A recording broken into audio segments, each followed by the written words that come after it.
Warboss Gulskrag Thraka looked round his domain of Little Big Tooth and reckoned it was well good.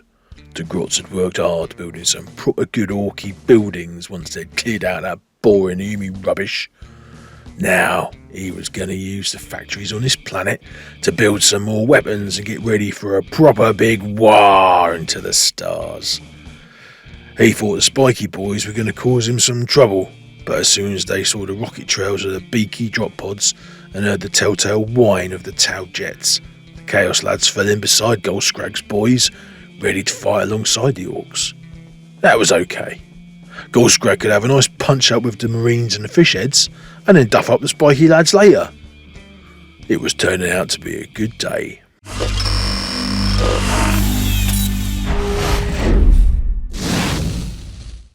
Hello, welcome to Over Minis. My name's Dan, and today I'm going to be talking to you about Gulskrag Thraka, great war boss of the Goth clan, and cousin of Gulskrag Thraka. At least that's what he says. I mean, I don't know. Can you tell with orcs? Do they have cousins? Do they have mothers? Made from spores, aren't they? Anyway, he's my orc war boss, has been for a long time, and I talked in a previous video about constructing a tactical brigade for him to lead. A bit unusual for a goth to be tactical, but you know, he's got Snickrot with him as well to help out with the blood axe sneakiness. So I talked about that in the previous video, how I put the army together and having a practice game the day before. But in this video I'm going to do a little narrative battle report, going through what we did at this local model show. Local model show for local people. It was a really good thing. We go along every year. I don't think it's really exactly the right crowd for us. Gaming is a little underrepresented at this model show. It's more kind of model railways and boats and ships, you know, things like that. But it's a really nice day out, and we get to have a nice big table and show off what we do. And if we get a few new people coming along and joining the club, that's great. So yeah, we went along en masse, and we had two tables going on. One, we had a 40k game, which was 2v2. I partnered up with my mate who's got Chaos Knights, and we played against a couple of guys that had Tau and Space Marines, Crimson Fists, and yeah, battled it out. It was ended up being 2,000 points in total per side, and it was a good looking game using some of the terrain that I've made on this channel before. I'll link these videos below for how I made the terrain, because I was pretty happy with it. Little orc town settlement sort of thing. And on the other table we had some Legions Imperialis, or Legiones Imperialis, I suppose you have to say, don't you? However you pronounce it. The little tiny ones. So they were playing epic scale, and they had a good time as well, and I've got a few photos of that later on to show you. So stick around, let's get into the action, and I'll have a few more thoughts about it at the end. But for now, let's go and see some orcs duffing up some Space Marines and some Tau. Cheers. We set up the armies so they could be used a bit of a showcase. The Tau here, I think from the Montcar army detachment, with their sort of woodland urban camo pattern, the old Crimson Fists in their blue and red, and Gulskrag Thraka's settlement sitting there with the Chaos Knights ready to go stomping about, and across the way the Legiones Imperialis game ready to go. Gulskrag had tried to listen to Snickrot's battle planning, but only so much of it had gone into his thick skull. The commando himself had taken his lads over to somewhere sneaky, hiding behind some building like the cowardly blood axe he was. But Gulskrag thought he'd just stay in the centre. He wanted to keep those spiky lads close just in case he needed to give them a thumping at some point. So the spiky lads were next to the Morkanor, ready to go running forwards through the old town of Little Big Tooth. He saw the beakies up ahead, Crimson Fists they called themselves. He'd give them a Crimson Fist or two. And in the back, sneaky Tau, being almost as sneaky as the commandos themselves, hiding away with their big guns. He'd scrag them good. With horns blaring, the spiky Chaos boys started moving. As Gulskrag looked around, he saw the little ones going off after something. He thought they were like little hunting squigs, so he let them get on with what they were doing. He was too busy moving up the centre of the battlefield, with the Ruzbot roaring along behind him, charging its weapons and whirring its whirry bits, ready to get stuck into the beakies. Meanwhile, in a puff of smoke, Snickrot and his commandos suddenly appeared in the middle of a Little Big Tooth. Gulskrag had no idea how the commando did it, but he had all sorts of little tricks up his sneaky bloodaxe sleeves. He did wonder at the tactical brilliance of this manoeuvre by Snickrot. I mean, maybe the commando boss was trying to set up a charge or something on some beakies, but it did look a little bit like he was setting himself up as a sitting duck to get shot by all the enemy guns. Alright if you use a mega knob with a load of armour, but for squishy commando boys, probably not that sensible. Even a goth could see that. Ah well, he probably knew what he was up to, and if not, might be quite entertaining for the boys. Then suddenly there was a bit of a chill up Gulskrag's spine. The big walker was coming up behind, and it seemed to have some sort of cold aura emanating from it. He didn't know what an aura was, but he knew he didn't like it up his backside. The big spiky walker was aiming his guns at the Tau battlesuit ahead. Good, thought Gulskrag. Let's get this war going properly with a bit of shooting. The big Chaos Knight didn't do much damage to the Tau battlesuit. Not a surprise really, it was blooming miles away. So it redirected some of its fire onto the Eradicator Space Marines nearby. Gulskrag had seen those plasma weapons blow up all sorts of buggies and bikes and battle wagons in the past, and he didn't want to see it happen again, so he directed his fire into those beakies too. Between the redirected fire of the Chaos Knight, the shooters of the Meganobs, and the unstable weaponry of the Rusbot Morkanaut behind him, there were bodies of Eradicators flying everywhere as they got shot to pieces. But it didn't kill all of them. One of the smaller Chaos Knights charged in to help finish the job. Gulskrag wanted to join it, but he'd forgotten to charge up his boosters, and him and his Meganobs couldn't go quick enough, and they ended up standing around like idiots in the middle of the battlefield. The big mech with shock attack gun and the mech guns that he was looking after made a whole lot of noise and a lot of explosions, which was all well and good, but didn't really do a lot of killing at the end of the day. There wasn't a whole lot of movement from the other side. The Tau and the Space Marines were mostly hunkering down, apart from the aggressors that were moving forwards with some nasty looking flamers towards the commandos. Gulskrag was sitting in the middle of Little Big Tooth, ready to get forwards and get stuck in at some point, and up ahead the red-fisted Dread had moved in to try and avenge the Eradicator brethren that had been destroyed by the combined firepower of the Chaos and Orc boys. The commandos did get toasted by the aggressors. Maybe this Snickrot wasn't the tactical genius that he claimed to be, or maybe it wasn't even Snickrot anyway. Gulskrag didn't know, didn't really care. He'd probably find another commando boss somewhere else at some point. Thieving blood axes. The mech guns kept up their artillery strikes, firing over the heads of Gulskrag and his retinue, while the big Chaos Knight strode forwards to help out his little brother in his fight against the Space Marine Dreadnought. The Rusbot Morkanaut trundled around the side of a little building, lining up a shot on the Tau battlesuit. Shots went wide, hitting the ground nearby, doing nothing much apart from hurting itself. Once again, Gulskrag looked over, saw that the thing was sparking from its own hull. He couldn't believe it. He'd only just got the mech boys to finish patching it up after the last battle with the Death Skulls, when it nearly blew itself to smithereens. Unbelievable. He was definitely going to go and get his money back off that bloodaxe mech boy that had built the thing. Gulskrag stopped worrying about the Morkanaut and slowly turned around. He had a feeling deep in his guts the Tau were up to something sneaky, probably after the unexploded ordnance that was littered all around Little Big Tooth. He thought they were probably going to try and blow it up, destroy his lovely new tan. Well, he couldn't be having none of that, could he? He was going to go and show them what for.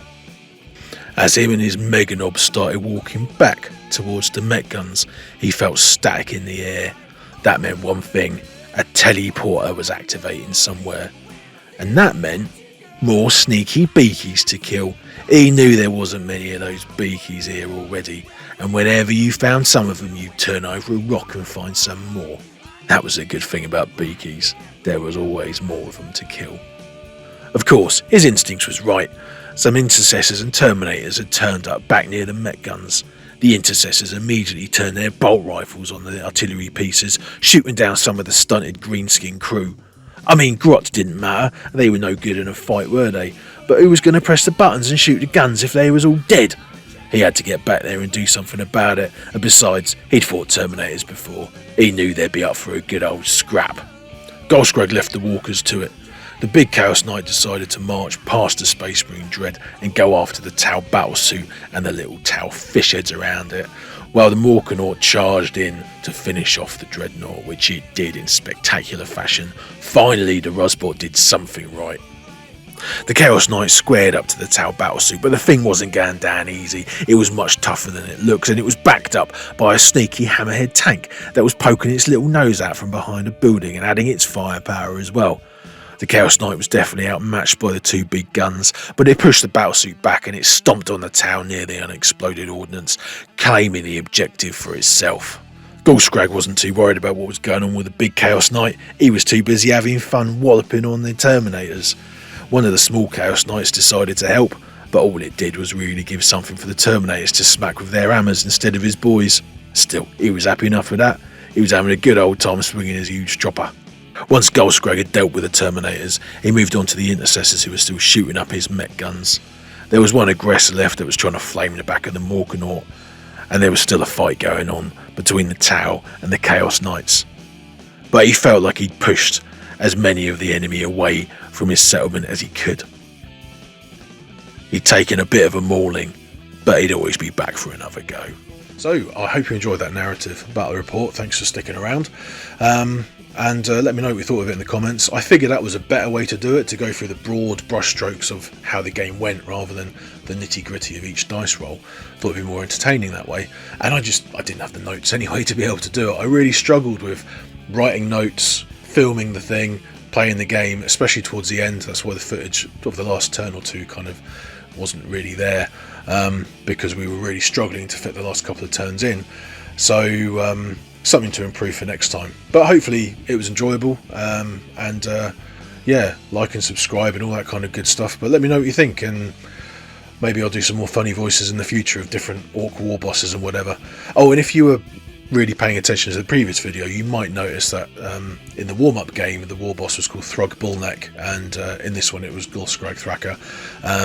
That was entirely down to me forgetting which model I was using, because I thought I was using a different war boss model in this game.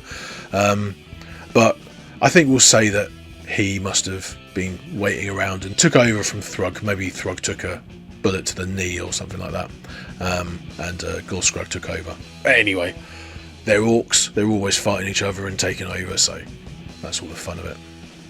So I find giving a name to your characters is a really good way to get immersed in the game. Having a sort of narrative, why your army's fighting each other, what's going on. Looking at the lore, 40k's got a massive long history of lore, and seeing how your battle fits into that lore somewhere. Carve out your own little corner of the galaxy and fight battles there. Make it kind of exciting and immersive. That's what I really enjoy about wargaming, and you can do it in any game system you like. 40k lends itself to it quite nicely because of the massive lore aspect, but you can make it wherever you want. I enjoy that, and I think it's really enhanced by having a nice looking battlefield and nicely painted models. The battlefield I was really pleased with. Those are some orc buildings I made ages ago for my daughter. I'll put a link below to how we did it, because it was very simple and very effective. Harks back to 2nd edition days with the yellow sandy coloured buildings, and so yeah, I was really pleased with that. Really felt like we were fighting through an orc settlement, which was great. Having two nicely painted forces on the table also helps, but I think, you know, down at the club we don't enforce a painted model rule, because I don't think that's right or fair really. Busy people coming down on a Saturday morning to play games, you don't want to force them to have everything painted, because not everyone has the time or the inclination. I think it's nice, and I try to do it, but I don't always manage to. But I'd like to play with painted models if I can. Certainly at a model show like this one, we want to show off the modelling and painting skills of the hobby. That's kind of the thing. So, you know, we wanted to put our best foot forward in that sense, so we made sure that everything was nicely painted and looked alright for this game. But, you know, when you're down playing with your mates, I think a bit of grey plastic is okay. But certainly for the immersion of the game, to try and do that, I think is a good thing to do. Okay, the nicely painted models on the table, you need some rules to play the game. 10th edition 40k, I'm afraid it's left me feeling very frustrated. They had this great mantra at the beginning of it being simplified but not simple, trying to streamline the rules a bit, and then almost overnight they bloated it. Every single unit has to have a special rule, then you get a new codex and you've got new detachments and enhancements and stratagems.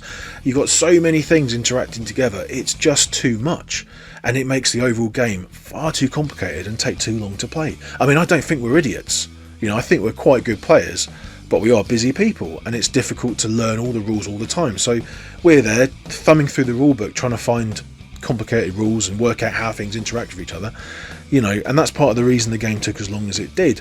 I think it needs to be more simple. And then obviously you've got the interaction of the rules, and you want the rules interaction to kind of reflect the lore as well. So I understand you need a certain amount of complexity, but the balance to me seems a little bit off. But it's not just how complicated the rules are to start with, it's also the points changes, the balance updates, the nerfs. It's almost impossible for a casual player to keep up with. I mean, the Taktikal Brigade has already been nerfed. I only got a couple of games in with the Taktikal Brigade before that happened. Did it need nerfing? I mean, I don't know, maybe according to the tournament data it did, but I lost both my games with it. So, you know, maybe I'm just rubbish. I don't know. But anyway, I think it's really good and admirable that Games Workshop are putting these things out there and trying to make the game as balanced and fair as possible. That's great. And it's also great they're giving out the detachments for free when they gave out the Taktikal Brigade and all the other Grotmas detachments. Brilliant. Free rules. That's great. Love it. But give us all the rules for free, Games Workshop. Why not? It's absolutely nuts to me that you can sit down to play a game and not know what your opponent can do. Why would I go and buy a Tau Codex to find out what all his models can do? And I can't sit there for 2 hours asking him about every single model either. That's crazy. It would be much better if you just got all the rules for free on your phone. You check on the app and go, oh, that's what the Tau can do. Because otherwise you get these gotcha moments where you think that you've moved something and it's safe, and suddenly he goes, oh yeah, I can do this, by the way. By the way, I've got this stratagem, and boof, half your army's dead. And you go, that wasn't fun. That doesn't feel balanced. Why can't you just make it so that we both understand what our playing pieces can do? Give us the rules for free on the app so that we can all see what each other can do. So in terms of the final result of the game, we reckon it was 48 to 51. We used the Tabletop Battles app to record our games, and we kind of had to approximate the final turn because, like I said, we were running out of time. But yeah, I think it was 48 to 51, so it was very close, but we lost.